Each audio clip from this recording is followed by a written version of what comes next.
Alright, assignment time. So, I'm going to challenge you with this one because you have the tools necessary to complete everything, but you might have to review back on a few things. Okay? So, some of the modeling tools might have to be readdressed, but you know how to make subtools, you know how to extrude, you know how to do inset, you know how to do edge loops. You know how to do mirroring, you know how to sculpt, you know how to use the grab tool. So there's a lot of things that you have underneath your belt, but you have no practice at them. So first off, take whatever animal that you did, okay, whatever cartoon character you did, and I want you to make a texture for it. Okay, could be fur, could be scales, could be whatever. Okay, over detail it, and then I want you to make a bust. Okay, so just a small thing with the head. I want you to combine it with some kind of clothes and then make some kind of base to it too. So these are just separate meshes for now.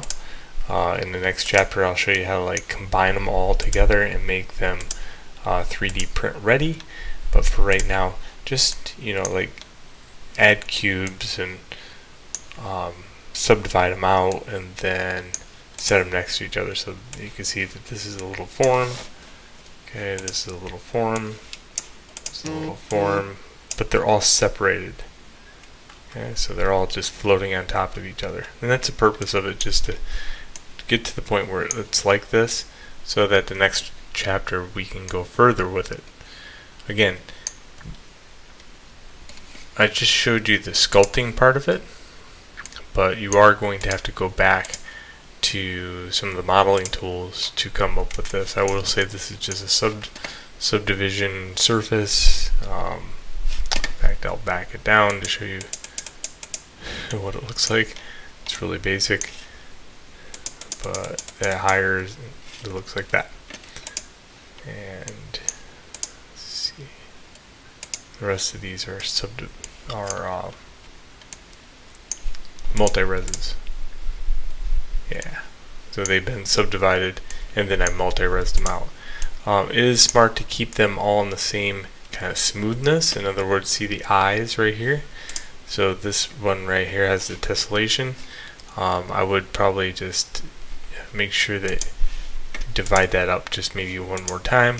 This one, subdivide it one more time. And this little shirt thing, maybe I should subdivide it too. Okay, so when you do go to 3D print it, you don't have that tessellation that occurs across the meshes in certain areas. They're all at the same level of detail.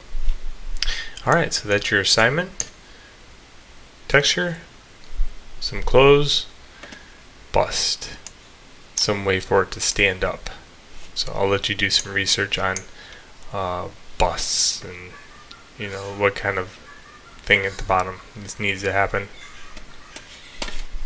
Alright, so I hope you enjoy the lesson, and let's go to the next chapter.